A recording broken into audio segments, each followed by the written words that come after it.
Acceptes-tu, Manon, les pleins pouvoirs? Je l'ai dit vite, mais oui. Oui, tu l'as dit avant même que j'ai posé.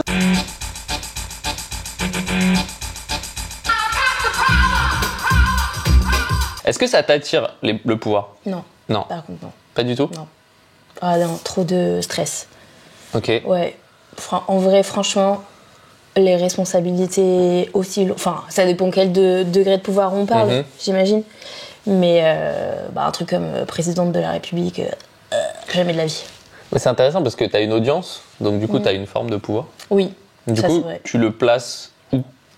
Oui, t'as raison. C'est de l'influence au premier degré. Moi, je sais que le mot influenceur, influenceuse, il est connoté négativement, mais moi, je suis plutôt team essayer de se le réapproprier et aussi d'être lucide sur ça. C'est vrai qu'on influence les gens, tu vois, parce qu'il y a plein de personnes qui t'écoutent. Voilà, t'as une tribune. Du coup, moi, j'essaye d'avoir un... Enfin, j'ai régulièrement des sujets militants, tu vois. Donc, pas sur tout et tout, mais... notamment le féminisme, et ça me vient de ma mère qui est très engagée et tout, plutôt elle dans les assos, les trucs comme ça. Dans sa vie, elle travaillait, elle était conseillère en économique sociale et familiale, donc elle s'occupait de personnes SDF dans des abris de jour, de nuit, de longue durée, courte durée, etc. Bref, donc elle m'a transmis un peu le truc militant et tout. Mon père, il est militant écolo depuis Before It Was Cool. Il est à Greenpeace depuis 1000 ans, tu vois, ce genre de truc. Donc j'ai un truc de... moi, on m'écoute, je vais en parler, tu vois. Tu leur donnes de l'argent? À Greenpeace? Ouais. Moi, j'y suis. Ouais? Ouais, j'y suis. J'ai été chez Amnesty International pendant un temps. Et là, j'ai arrêté et je voulais switcher sur une ONG un peu moins grosse, parce qu'il y a des plus petites ONG plus discrètes qui, je pense, bénéficient plus directement de nos dons, mais bref, c'est un peu compliqué. Mais voilà. Quand j'étais petit, je voulais être avocat pour Greenpeace. Ah ouais? Ouais. Et alors? Ça s'est pas passé comme ça. Ça a dérapé? Ça s'est pas du tout passé comme ça. Et j'aimerais bien leur filer des thunes. Ouais. Mais je crois que Jean Covici m'a retourné le cerveau, je crois qu'il faut du nucléaire. Je sais plus. I know que c'est compliqué. Moi, je pense que peut-être que tout n'est pas parfait, mais qu'il y a plein de trucs qui sont très importants qui font quand même. Maintenant, je me dis peut-être mettre le push sur les petites ONG qui galèrent plus et tout. Eux, ils sont déjà très très visibles. Bon. Ouais. Première mesure, ça serait de mettre beaucoup d'argent sur la recherche sur l'empathie. Je m'explique. Je pense que énormément de nos problèmes, ils tiennent dans le fait qu'on ressent pas d'empathie, ou que tu vois, d'une manière générale, si on avait tous vraiment l'empathie, et pour ton prochain, quel qu'il soit, on n'aurait pas, la guerre, on n'aurait pas de racisme, on n'aurait pas de sexisme, on n'aurait pas de viol, on n'aurait pas de violence, on n'aurait pas... Parce que si tu captes la souffrance que tu infliges à l'autre en face, tu peux pas, tu vois. Si tu l'empathie, si je me trompe pas, c'est le fait de la ressentir un peu toi-même dans ta chair et tout. Et moi, j'avoue que j'ai une petite fascination pour ça. Qu'est-ce qui fait qu'on reconnaît l'humain en face de soi ou non, ou qu'on lui refuse un peu de l'humanité et qu'on se met à distance de l'autre? Qu'est-ce qui fait que, l'exemple facile, les migrants sont perçus d'une manière totalement différente suivant quel est ton bord politique. D'où ils viennent aussi. D'où ils viennent aussi. Oui, tout à fait. Et est-ce qu'ils te ressemblent plus physiquement ou culturellement ou pas, et donc t'arrives à leur concéder de l'humanité ou non, et donc à avoir de l'empathie pour eux. Ça va avec le 19e siècle où les pays européens étendent leurs empires coloniaux et même commencent par les explorations et arrivent dans des endroits où ils sont jamais allés, et tombent sur des populations qu'ils n'ont jamais vues, de totale autre couleur, autre culture, et ne reconnaissent même pas si c'est des hommes ou pas, tu vois. Mais vraiment, genre, premier degré, ils savent pas s'ils ont affaire à des singes, parce qu'en même temps, ils découvrent les grands singes, et pareil, les grands singes, ils savent pas trop où les foutre dans les classifications de l'évolution qu'ils sont en train de se faire, de Linné, tout ça et tout, et ils sont là, merde, parce que comme ils ont pas, en plus il y a le critère de la religion évidemment qui est très important pour reconnaître l'humain, tu vois, bref. Et donc c'est ouf, ça me fascine qu'est-ce qui fait que oui ou non on capte l'humain en face de soi, et que du coup on l'intègre dans son schéma, et que ça nous importe de ne pas lui nuire, tu vois. Bref, donc je trouve qu'il faut plus comprendre ça. Alors j'imagine qu'il y a plein de chercheurs et chercheuses qui travaillent sur l'empathie, je suis juste pas au courant. Mais j'ai l'impression que la clé, elle est là, tu vois. Et les gens qui n'en ont pas me terrifient. Enfin, alors après, je suis un être humain, donc je sais très bien qu'il y a des gens pour lesquels j'aurais aucune empathie, tu vois, comme tout le monde.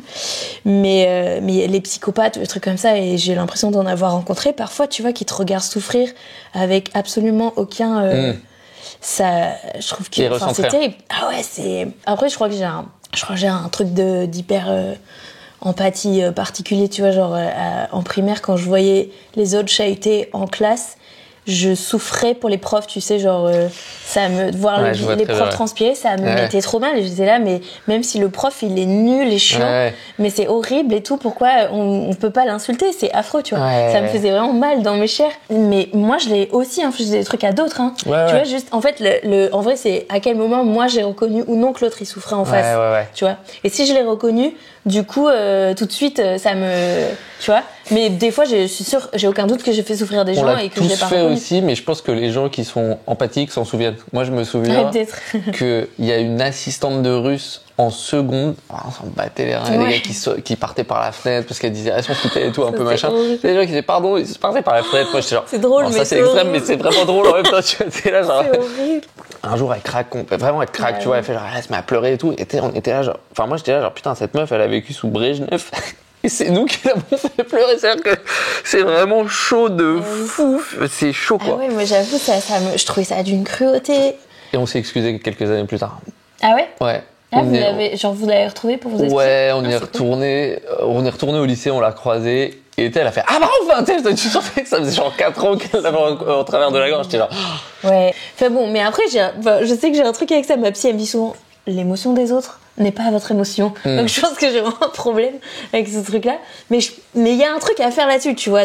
Alors, c'est magnifique parce que ma deuxième question était t'as beaucoup d'énergie positive. Non, mais c'est incroyable. Okay. Est-ce que t'as des mesures bisounours? Ouais, je pense que tout le monde devrait avoir des petits chats, ouais.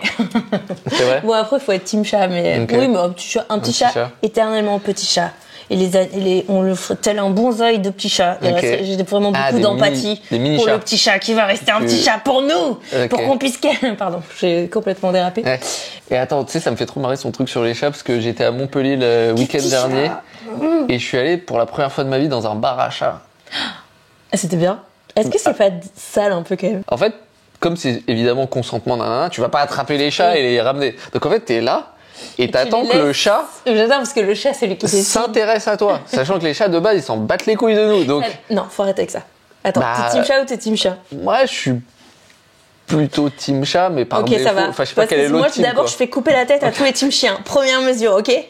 Les team chiens, vous avez un problème dans la vie. Vous avez envie que quelqu'un soit dépendant de vous. Vous avez un problème. Non, parce que les chiens, ils te donnent de l'amour, ce qui est aussi agréable. Mais les chats, ils te donnent de l'amour de ouf. Différemment.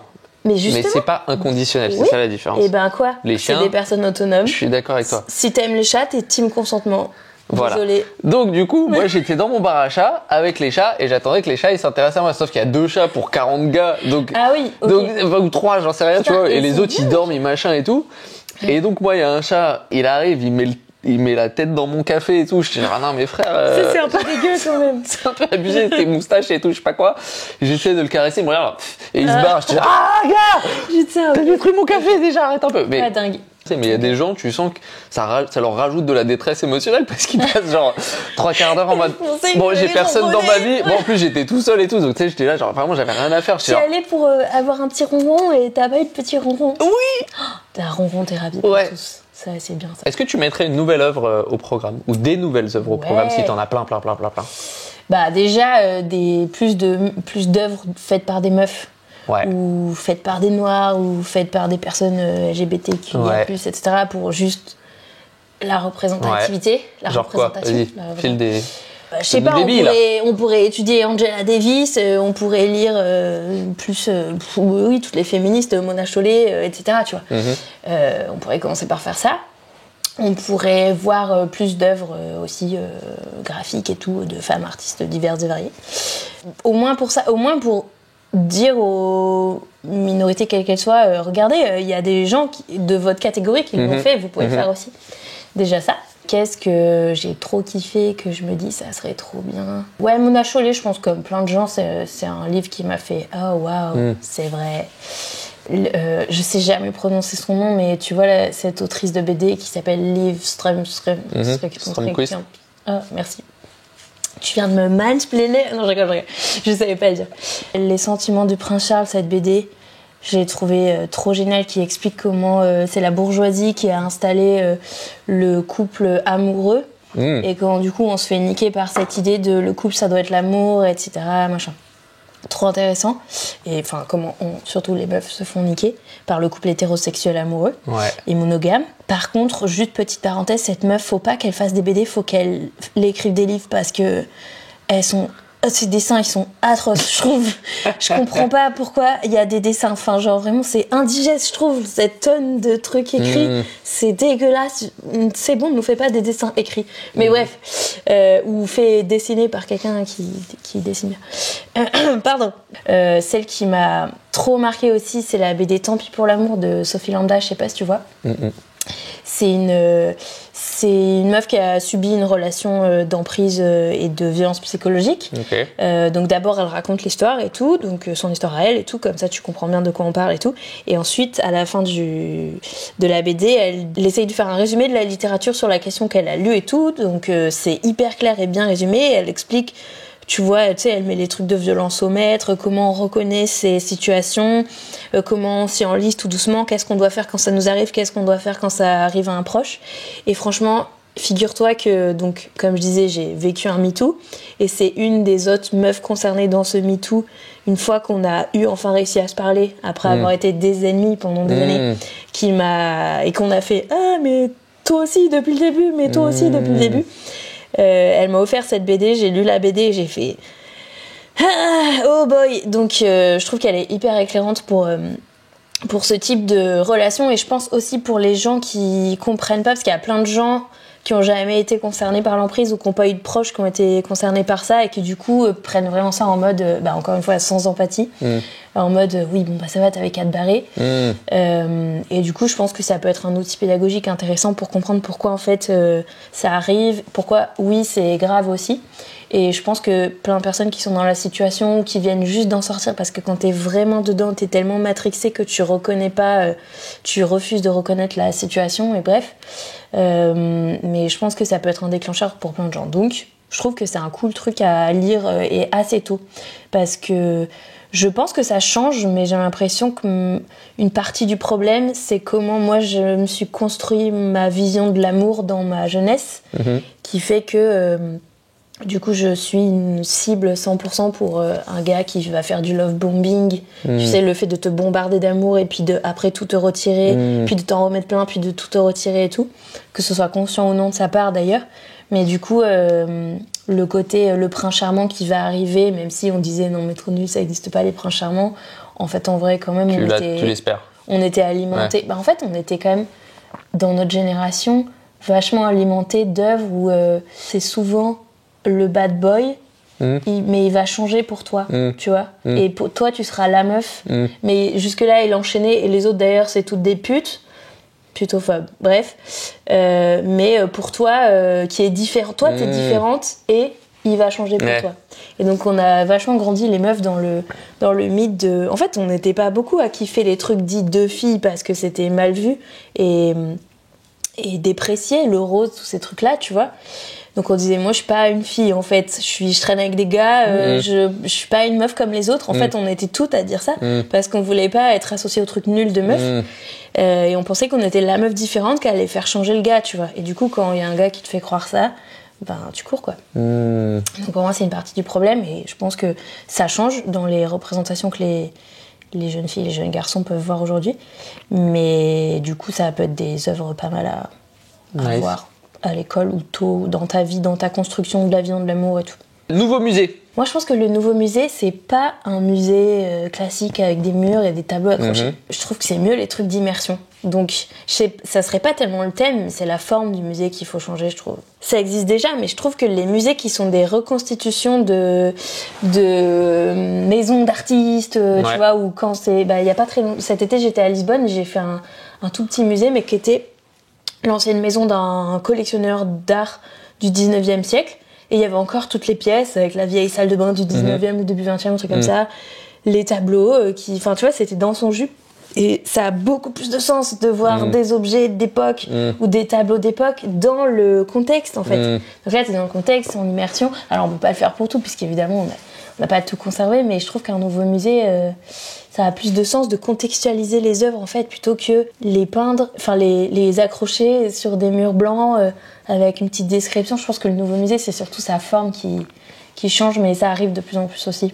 Qu'est-ce qu'on fait du Quai Branly et du musée Picasso? Alors, les deux. Deux réponses différentes, du coup. Le musée Picasso, il faut pas du tout le supprimer. Personne n'a dit qu'il fallait effacer Picasso de l'histoire de l'art. C'est hyper bien expliqué par Vénus Sépiletel Lachatte, le podcast, qui explique toute cette domination qu'a exercé Picasso et pourquoi c'est une personne dangereuse, problématique, etc. Mais aussi pourquoi personne n'a dit on doit plus montrer les œuvres de Picasso, c'est un monument de l'histoire de l'art. Ce qu'on dit, c'est il faut prendre en compte le fait que c'était un homme violent pour expliquer son art. Parce qu'en fait, il passe son temps à peindre les femmes qu'il a violentées, à peindre des femmes qui pleurent, à peindre des femmes complètement désarticulées et tout ça, à les éclater, à peindre des minotaures qui violent des femmes. En fait, c'est ça son œuvre, tu vois. Et donc, c'est le summum pour moi, Picasso, on peut pas séparer l'homme de l'artiste. Il passe ses journées à nous montrer sa vie d'homme violent, en fait. Donc ce qu'on dit, c'est il faut que ça soit pris en compte dans l'explication de son art pour pouvoir le comprendre. Mais oui, c'est un monument de l'histoire de l'art, bien sûr. Après, si t'as encore envie de l'avoir chez toi affiché, ça, c'est ton problème. Si ça te fait kiffer d'avoir un minotaure qui viole une meuf chez toi, c'est pas à moi de trancher. Mais par contre, c'est une phase de l'histoire de l'art hyper importante. Donc on dit pas faut plus le voir et l'effacer. On dit il faut en parler d'une autre façon. Faut changer l'audio guide, quoi. Exactement. Quai Branly. Alors le Quai Branly, c'est plus compliqué dans le sens où, mais ça vaut pour le Louvre. Hein. C'est rempli de trucs qu'on a pillés partout. On est allé en Égypte, on s'est servi, Napoléon, voilà tout ça, et on a rempli nos musées européens avec ces trucs qu'on trouvait exotiques et tout. Donc il y a les pays à qui appartiennent les trucs, notamment la Grèce, qui réclame depuis 1000 ans ces frises du Parthénon qui sont au British Museum, par exemple. Pendant longtemps, on leur a répondu « Ouais, mais c'est parce que vous n'avez pas les bonnes conditions pour conserver ces œuvres précieuses. » La Grèce, pour ne citer que cet exemple, donc Athènes, a fait un magnifique musée de l'Acropole en bas de l'Acropole, en disant « Bon, c'est bon, on a notre musée, maintenant rendez-nous les frises. » Le British Museum, ils font « La la la la la la la !» Donc bon, là, il y a un problème. Moi, je trouve, en dehors de ça, ce qui pose problème, c'est aussi... Moi, ce qui m'a toujours questionné sur le Quai Branly, mais qui est fascinant parce qu'on y voit plein de choses qu'on n'a pas l'habitude de voir, nous, blancs d'Europe, c'est quoi le trait commun, à part la colonisation, d'avoir rassemblé tous ces objets au même endroit, tu vois. Genre, pourquoi il y a des trucs du Pacifique avec des trucs d'Afrique, à part... c'est pas des blancs, c'est quoi le critère, tu vois. À la limite, tu me fais un musée de l'art australien, tu vois, et tu me mets des œuvres aborigènes et puis contemporaines et machin, ok. En fait, le seul critère, c'est de l'exotisme, tu vois. J'ai jamais pensé comme ça. C'est très bizarre, du coup, pourquoi tu me mets de l'art... Des trucs qui viennent, voilà, africains avec amérindiens. Des trucs qui se sont jamais croisés. Enfin, ils ont croisé... Oui, voilà. Ils ont croisé les colonisateurs. Exactement. Ouais. Mais du coup, c'est vraiment genre ça, c'est exotique et c'est de l'art primaire, là, ce genre de... Mais ça, c'est... Enfin bref, c'est vraiment des considérations occidentales sur des objets qu'on comprend pas. Mais je pense que ces musées-là aussi, petit à petit, ils adressent ces questions pareilles. Tu sais, c'est pareil, en vrai, tu te retrouves à bosser dans un musée comme ça parce que t'as fait un parcours d'histoire de l'art, conservation, école du Louvre et tout machin, et donc tu te retrouves avec des trucs à gérer que t'avais pas décidé qu'ils étaient là au début. Je pense que les nouvelles générations petit à petit font. Nouvelle fête nationale. On pourrait célébrer le jour où Adèle Haenel s'est levée et a dit on se casse, et ce serait une journée. On doit tous se lever dans le bar où on est ou je sais pas quoi et sortir, mais après on revient pour boire des coups. Ça serait drôle comme geste. Ou sinon, pendant la journée, dès que t'entends quelqu'un qui dit un truc vraiment abusé, tu te lèves et quelle que soit la... Et tout le monde serait dehors, du coup, parce que... Un truc un peu d'hygiène mentale, quoi. Je peux pas te laisser dire ça!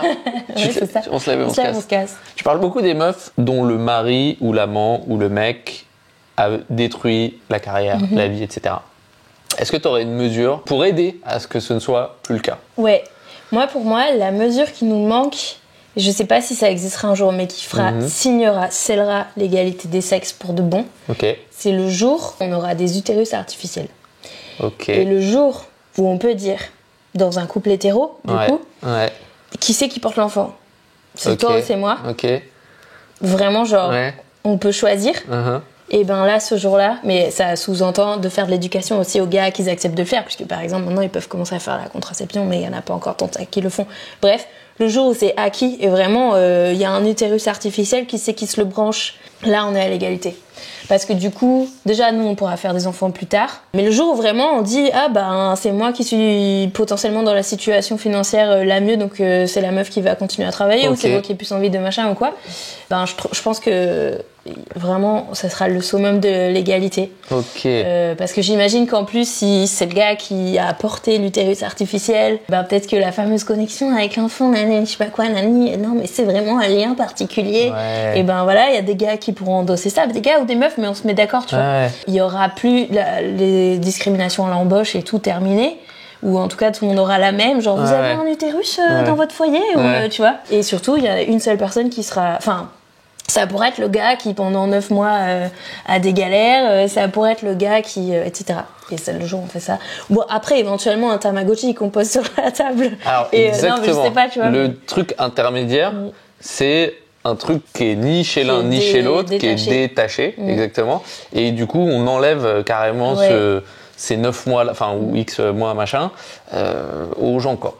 Bah, peut-être. Alors après, peut-être, ça pose un milliard de questions à laquelle j'ai pas du tout la réponse, biologiquement parlant, ou dans la construction du fœtus. Est-ce qu'il y a besoin d'avoir une connexion, une chaleur avec un être humain et machin?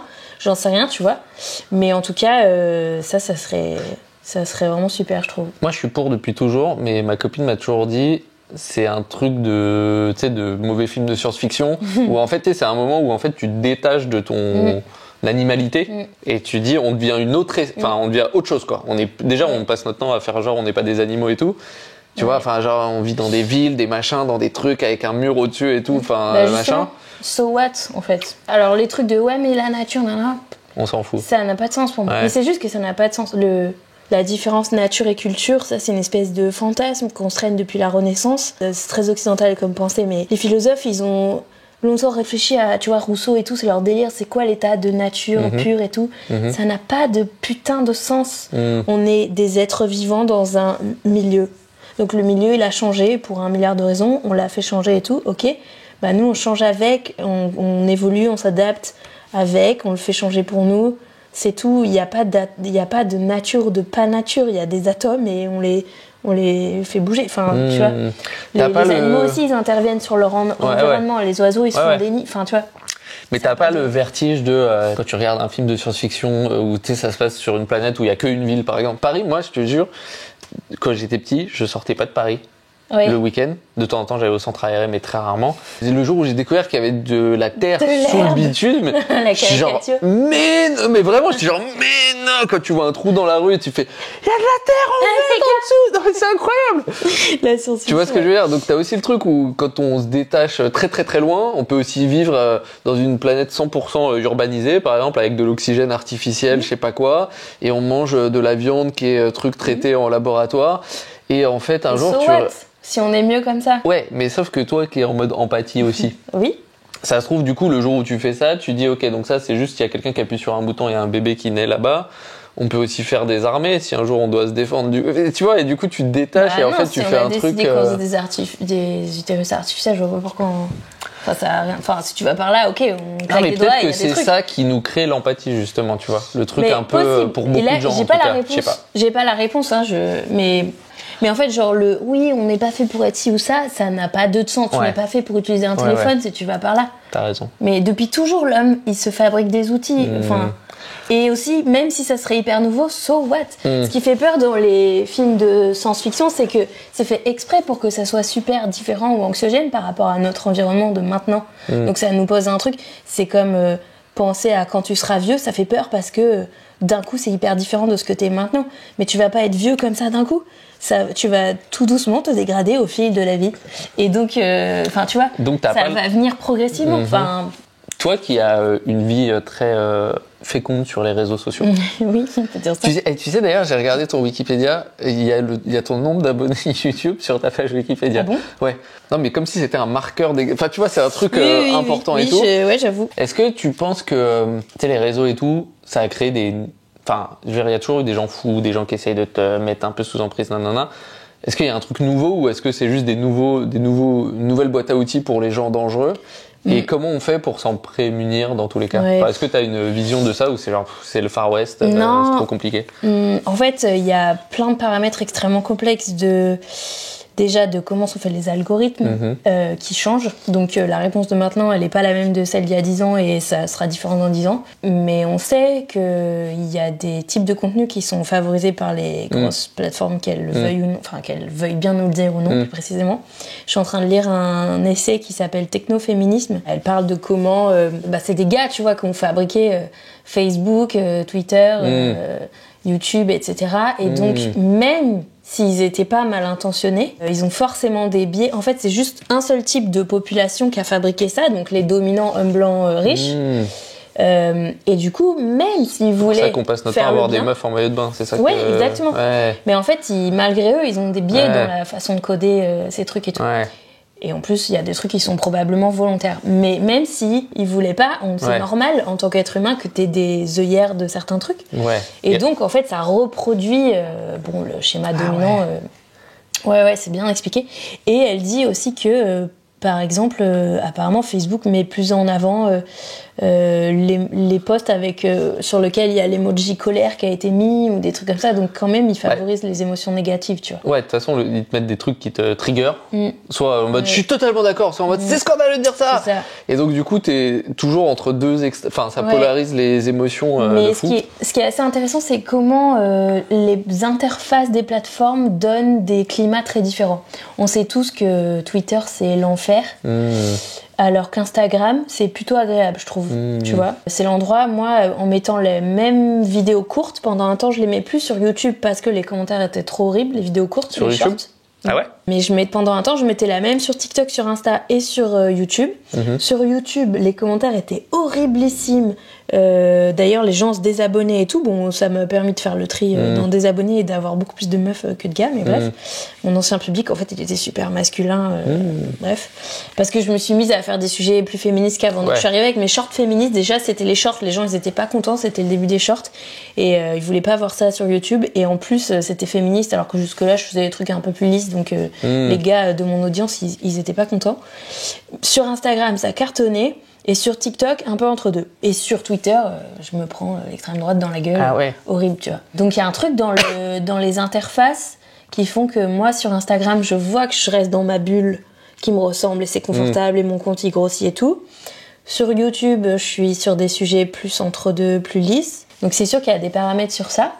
Et après, en vrai, c'est juste une accélération du message, les réseaux sociaux.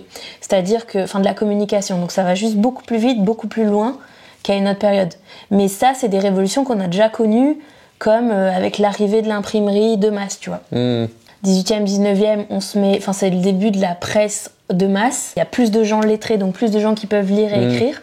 Au début, on a dit la même chose que pour les débuts d'Internet, en mode « Oh, n'importe qui peut écrire, n'importe qui peut lire et tout ». Les informations circulaient beaucoup plus vite, moins vite que sur Internet, mais c'était 1000 fois plus vite que ce que c'était avant. Donc en vrai, on a déjà connu c'est juste des effets d'accélération de communication, tu vois. Évidemment, les excès inverses aussi, tu vois.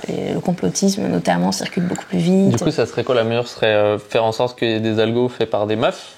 Qui est de la diversité de ouf dans les équipes de création de ouf. Pas que des meufs, mais des meufs, des gens racisés, etc.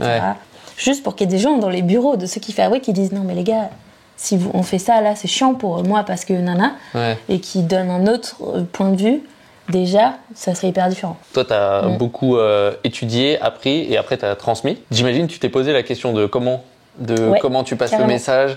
Est-ce que tu te dis pas, enfin si t'avais vu que t'as encore ce cep pouvoir, pour encore un petit peu de temps, est-ce que t'aurais un truc de comment est-ce qu'on transmet le savoir, soit pour le rendre plus sexy, mais aussi peut-être plus digeste et puis aussi plus juste. Ce qui manque pour moi, c'est plus de cours de rhétorique et d'éloquence.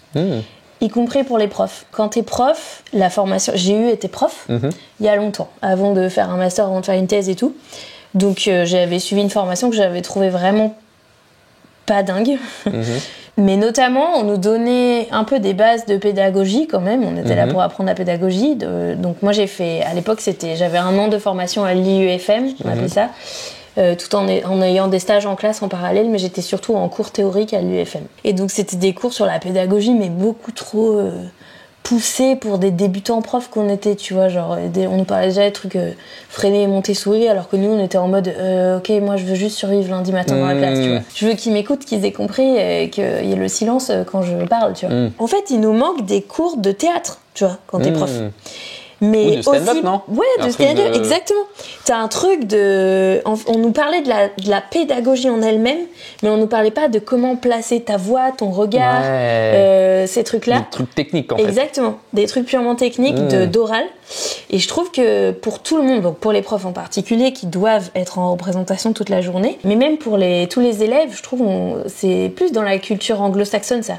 Mais on devrait avoir des cours de rhétorique, déjà pour pouvoir décortiquer les discours des politiques, parce qu'en fait, tu vois, c'est ce que Clément Viktorovitch fait, tu vois, en vulgarisant ça, mais essayer de comprendre les ficelles en fait, leur discours, c'est juste des tours de passe-passe, tu vois. En fait, quand tu t'écoutes vraiment le truc, c'est des genres de bonneto, ouais. Et voilà, ils font des mots à placer, et voilà, faut placer les mots-clés, légaliser le cannabis, dehors les Arabes, suivant ton bord politique, tu vois. Mais bref. Et juste, ils font des tours de passe-passe oraux. Donc déjà, si on avait tous la connaissance de ça, on serait moins matrixés par le « waouh, il a trop raison ». Et pour conclure, ce que je voulais dire, c'est que je pense que tout le monde a besoin de compétences en oral dans la vie.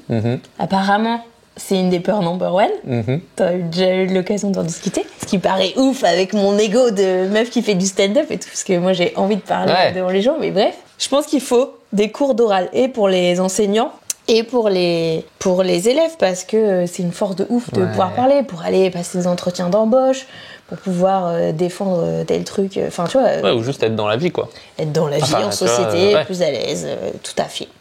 Scoutisme. Éclaireur, éclaireuse de France. Mesure. Les éclaireuses d'ailleurs, éclaireurs de France. C'est une asso de scoutisme laïque, donc pas d'uniforme, pas de religion. Ah, pas d'uniforme. Un foulard, mais pas d'uniforme. Juste le foulard que tu n'es pas obligé de porter. C'est la branche mai 68 du scoutisme, clairement. Mais du coup, c'est trop bien, c'est vie dans la nature et tout. Moi, j'ai fait ça enfant et j'ai été animatrice aussi après. C'était les meilleures vacances de ma jeunesse où t'es dans la nature pendant 3 semaines l'été. Tu plantes ta tente, tu construis ta table et tout. Juste, tu vas pas à la messe, contrairement au scout. Donc, c'est banco. Et c'est trop bien. Et t'apprends l'autonomie aussi, tu vois, tu pars en rando en petit groupe, en autonomie, sans adultes, tout, machin. Ouais, c'est fou. Ça fait du bien d'être dans la nature et d'être un petit peu dégourdi aussi, tu vois. Genre, notamment, pour préparer, donc pendant l'été, pendant le camp d'été, il y a 3 jours où les enfants, donc c'est les 11 à 15 ans, ils partent donc en autonomie pendant 2 nuits, un truc comme ça dépend des groupes, bref. Et ils doivent tout préparer, l'itinéraire, où ils vont dormir, les menus qu'ils vont manger, on leur donne une enveloppe, ils vont faire les courses. Tu sais, faire les courses à 11 ans et tout, c'est stylé pour apprendre l'autonomie. Appeler je sais pas combien de campings jusqu'à ce qu'il y en ait un qui veuille bien, tu vois, genre téléphoner quand t'es petit.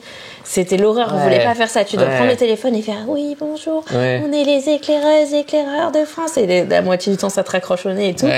Et on détestait faire ça. Bah, du coup, moi, quand j'ai eu 18 ans et qu'il fallait chercher un appart, j'avais pas peur d'appeler des agences, tu vois. Et vous avez eu un truc de l'angoisse quand t'étais chez les J'ai failli me noyer en coup. Du coup. Vas-y. Première explo justement, comme ça s'appelle l'exploration, ce truc où tu pars sans adultes. Mais c'est très encadré, hein, c'est pas YOLO. Enfin genre les adultes ils vont voir le soir si t'es bien arrivé, tu transportes pas des trucs trop lourds non plus. Il y a des branches de scoutisme intégristes qui font nimp avec ça, mais pas aux éclairs. Mais par rapport à la noyade du coup. Et du coup.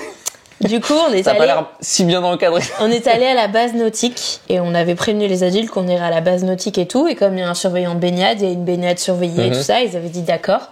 Je peux te dire qu'ils nous ont plus jamais dit d'accord. Mais bref, et donc nous, bah, on était 6, tu vois, et on s'est engrainés en mode il y a un rocher là-bas pour aller sauter. Viens, on va sauter au rocher. Mais c'est pas dans la baignade surveillée. Ouais, mais c'est juste à côté. Enfin voilà. Et donc on a fait ce truc où on a nagé au bout de la baignade surveillée. On est passé sous la barrière, on a fait 1 mètre de plus, on a joué sur le rocher et après au moment de revenir, il y en a 2 qui savaient pas très bien nager, qui ont paniqué. Quand tu commences à paniquer dans l'eau, en gros il y en a un qui a paniqué, qui s'est accroché à une autre, mais tu sais quand tu passes en mode survie, t'as papier et tout, et vraiment il faisait nimp, il lui tenait les bras parce qu'il avait peur et qu'il voulait être hors de l'eau, donc elle couler et tout, c'était horrible. Et du coup, je suis allée... Ouais, non, affreux. Non, je crois qu'il faut les assommer, les gens qui se noient, pour les sauver, en fait. Pour qu'ils arrêtent, ouais, mais ça m'étonnerait pas. Alors du coup, on a fait demi-tour pour aller les récup. En gros, lui, on l'a attrapé et à 2, on l'a plus ou moins porté. Il s'appuyait sur nous et nous, on nageait à 2. Et celle qui avait été attirée dans l'eau, elle est rentrée en pleurant comme ça et tout, horrible. Et vraiment, je me souviens de nager et de voir le bord ne jamais assez s'approcher et de voir le niveau de l'eau faire comme ça et de chercher avec mes pieds au fond, genre j'ai toujours pas pied et d'un coup je le sens, je fais c'est bon et tout, on sort de l'eau et là il y a mon daron, parce que mon père c'est lui qui a créé le groupe des éclés de peau, qui venait nous voir pour voir si on était bien arrivé à la base nautique. Et là je sors de l'eau, il y a mon daron et je suis quand même morte. Donc, et on s'est pris mais le savon de notre vie parce que on n'avait pas respecté les consignes, on était sortis de la baignade surveillée. Mais surtout, la vérité, c'est que les adultes, ils ont eu ultra peur, tu vois. Oui. Et du coup, ils ont fait ce truc de méga nous engueuler parce que eux, ils ont eu trop peur. Ils sont arrivés, on était en train de se noyer et ça arrive juste à ce moment-là. Donc, je pense qu'ils nous auraient repêché. Du coup, la mesure, c'est... Le plein air et la noyade pour tous. Non, mais en vrai, c'est trop bien. T'as une énergie cool. Merci. Est-ce que t'as une mesure par rapport à ça? Pour rendre tout le monde cool? Ouais. Tu veux dire détendu ou tu veux dire cool, genre je m'habille bien? C'est quoi? Non, pas cool, on s'en fout. Oui, genre cool comme au lycée, c'est pas une mesure, genre waouh, fais-nous tes conseils fashion, c'est pas ça. Qu'est-ce que tu veux dire par t'as cool? Détendu? Ouais, détente, sympa quoi. Okay. Au collège, par exemple, j'ai été plutôt bully, tu vois. Tu t'es fait bully. Ok. On m'a plutôt maltraitée, j'étais timide et introvertie, mais le week-end, j'allais aux éclés. Et là, on en revient aux éclairs. J'étais la plus cool de la Terre. Et je passais mes trop bonnes vacances et tout. Mais dans une sphère où j'avais un autre statut social, entre guillemets. Enfin, un autre rôle. Non, mais du coup, alors qu'au collège, on se foutait de ma gueule et tout. Pourquoi? C'était dur. Parce que j'étais timide et que du coup, t'as une victime qui dit rien, on peut la bully, je pense, tu vois. Ouais. Je pense. Après, au lycée, par contre, plus détendu, mais parce que j'avais fait 2 collèges. Mes parents, ils m'avaient changé en 3e parce que ma mère avait déménagé. Et donc au lycée, mon lycée il rassemblait les 2 collèges, donc je connaissais beaucoup de monde. Donc là, j'étais cool, je mets des guillemets, mais j'étais plus sociable et plus à l'aise en tout cas. Un truc pour que tout le monde soit cool, du Xanax en max. J'en prends plus, mais j'ai eu pris du Lexomil pour me détendre dans ces périodes charmantes de thèse, maman malade et en prise. Donc Xanax super cool. Ok, très bien. C'était pas forcément la conclusion à laquelle je m'attendais, mais très bien. Est-ce que tu aurais une mesure en contradiction avec tes valeurs? L'avion pour tout le monde. Furieux, ça c'est en contradiction avec mes valeurs, l'avion. C'est très cool de voyager, on va pas se mentir. Ouais. C'est très égoïste, mais putain, qu'est-ce que c'est bien. Bah ouais. On va dire réussir à développer l'avion à hydrogène ou je sais pas quoi, là, rapidement, pour qu'on puisse voyager sans cramer la planète. Mais en vrai, on sait que il faut juste moins consommer et que tous les grands groupes qui veulent faire des trucs de non mais regardez, on va décarboner l'air. J'ai vu dans un événement écolo organisé par YouTube. Donc voilà, il y avait des activistes super et il y avait des scientifiques payés par des grands groupes. Il y avait vraiment un gars, il disait regardez cette photo, il nous montre une immense machine et il dit ça c'est ma grosse machine qui décarbone l'air. C'est des gens qui cherchent des solutions pour qu'on continue à consommer au même rythme en polluant moins, tu vois. Et on sait que c'est pas possible. Ça marche pas, ouais. On sait, tu vois. On sait qu'on n'a pas le temps et c'est trop tard. On aurait peut-être dû s'y mettre avant. Mais là, on sait qu'il faut pas fabriquer des avions qui polluent pas, faut arrêter de le prendre, ce qui est terrible. Le prendre beaucoup moins. Enfin, il va y avoir beaucoup de d'autres trucs bien plus terribles. Mais bref, donc une mesure contre mes convictions, ça serait de trop bosser sur cet avion qui va nous permettre de continuer à consommer sans culpabiliser. Dernière mesure. Plus d'accès à la santé mentale. Pourquoi c'est pas pris en charge par la Sécu plus que ce que ça n'est? Il y a un tout petit peu il y a 8 séances là maintenant, t'as droit à 8 séances et tout, mais c'est un scandale et ça dit quelque chose sur comment on considère ça encore, la santé mentale. Mais bon, je trouve qu'on en parle de plus en plus. Et l'euthanasie. L'autre truc, c'est je trouve ça incroyable que ça n'existe pas encore, que ça soit pas encore légalisé, qu'on n'ait pas le choix, tu vois.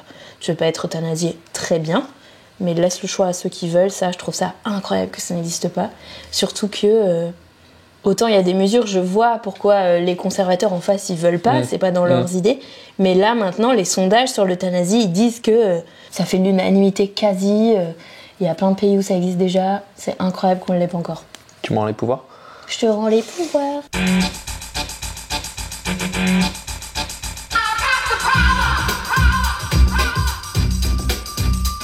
Tu veux faire ta promo? Promo, c'est venez sur Instagram, Manon Bril, comme le jeu de mots claqué qui fait nombril. QA, C-U-A-H, comme c'est une autre histoire. C'est le nom de ma chaîne YouTube. Mais voilà, Manon Bril, QA. Et il y a tout sur Insta. Et un peu de contenu. Et les prochaines scènes. Trop cool. Merci. Merci à toi.